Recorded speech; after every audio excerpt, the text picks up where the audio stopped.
Good evening. So we're back for episode. What can I call them? Episodes. Episode 5 of Musings on my album collection. So we're going straight into it tonight. No corrections, no uh, additional information to be provided tonight. Just straight into the records. First of which is one I love a lot.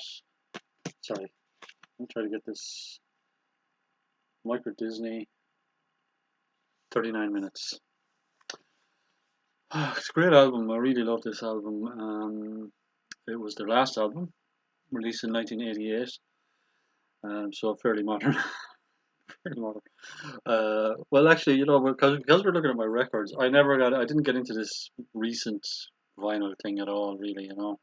So my records are all up to around 1989 was probably the last record I bought before I started buying CDs. So that's why they'll all be fairly vintage.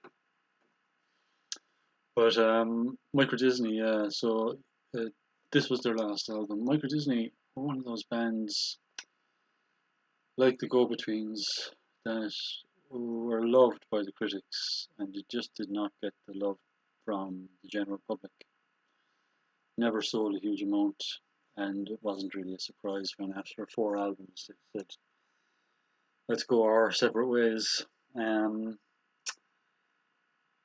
the two main guys in the band, Sean Hagen and Carl Coughlin, formed their own bands then, and they're both very good bands.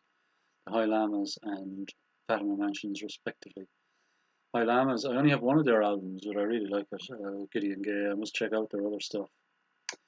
And the Fatima Mansions are just a great band. They're one of the great bands. Um, so, an early incarnation of Microdisney back in Cork. Of course, they're from Cork originally. I have a connection actually with an early version of the band. The late great Mick Lynch was in Microdisney at one point, and yeah, I just have a bit of a connection there through marriage to Mick. Of Stump, of course, a band that might feature at some point during this series. But going back to Microdisney and the album, it's a beautiful, great sound on this album. Really, very well produced album, and great songs. They were kind of, if you don't know Microdisney, they would be kind of similar to Divine Comedy in terms of the type of sound. There would be a kind of a Beach Boys influence in there, without question. They're just great pop music, and of course, I suppose for pop music to achieve its potential, it has to be popular. It has to be, it has to make its way into the charts, I suppose, And unfortunately, this stuff never did, And there's just fantastic pop songs on this. Singer's Hampstead Home. I wonder what that's about. High and Dry, great song. United Colors, Soul Boy, Back to the Old Town. I mean, really, really great songs, great album. I don't know what else to say about it. Yeah, you should check it out sometime. Definitely. Really good. 39 minutes. I managed to resist saying 39 seconds. Leave it up there while we look at the next one, which is the Smiths, Hatful of Hollow,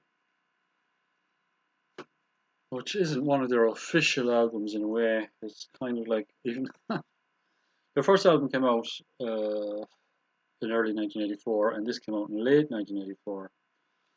I don't know that they were entirely happy the with the first album, with the kind of recording, and maybe that was why they put this together within the same year. Or maybe they just realized it was just a lot of really good songs that didn't get cut onto the first album. So I listened to this uh, yesterday. I always thought this album had a great sound. Funny enough, last night, I picked out these two albums last night. I had a listen to the two of them. I listened to Microdisney first, and then, which is just a great sounding album, 39 minutes. And then I put on Hatful of Hollow, which I always thought had a great sound. And actually, it sounded really thin compared to the production on 39 minutes. But maybe that's just that was just the Smith sound, maybe, they had that kind of like jangly guitar thing going on. You find the same with Lloyd Cole and the Motions. They went for that kind of jangly sound above solid sounds, I suppose. But when you look at this album, and you look at the track listing, I'm not going to list them all. There's 16 tracks on it. I'm just going to mention William, It Was Really Nothing, What Difference Does It Make, This Charming Man, How Soon Is Now, Hand in Glove, Heaven Knows I'm Miserable Now, Back to the Old House, Reel Around the Fountain, and Please Please Let Me Get What I Want. Please Please Please Let Me Get What I Want. Well, I just named about 8 there, didn't I? And I mean, like every single one of them, you could call it classic, really, I mean, it's amazing stuff. And Johnny Marr, well, I mean, they were a great band. I don't know, I think maybe I've seen criticism of the rhythm section. Is that possible? Because to me, they sound great. The bass and drums, and then Johnny Marr is a guitar wizard, absolute wizard, which he has proven time and again since the Smiths as well.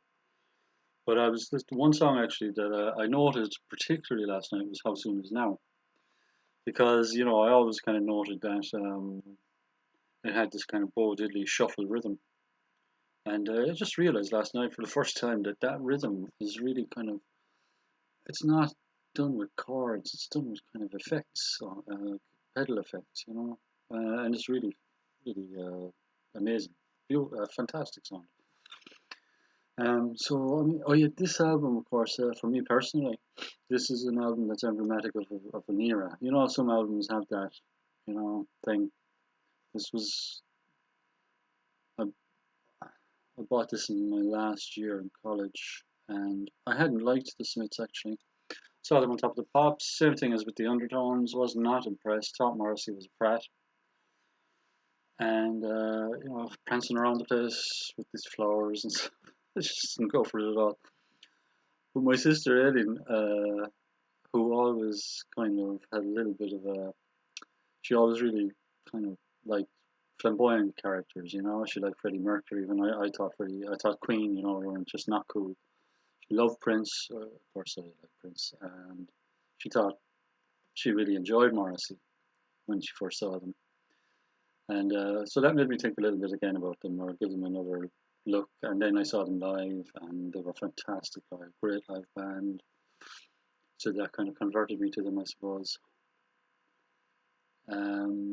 Yeah, so, and this and The Queen is Dead, I suppose, are the crucial Smiths records. Strangers is excellent.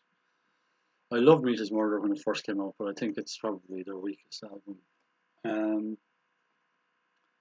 Yeah, fantastic stuff. Well worth checking out.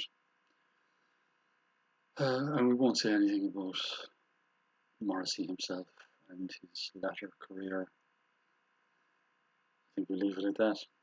Okay, so you definitely check out 39 Minutes. You might not be familiar with that one. I'll definitely, give it a go.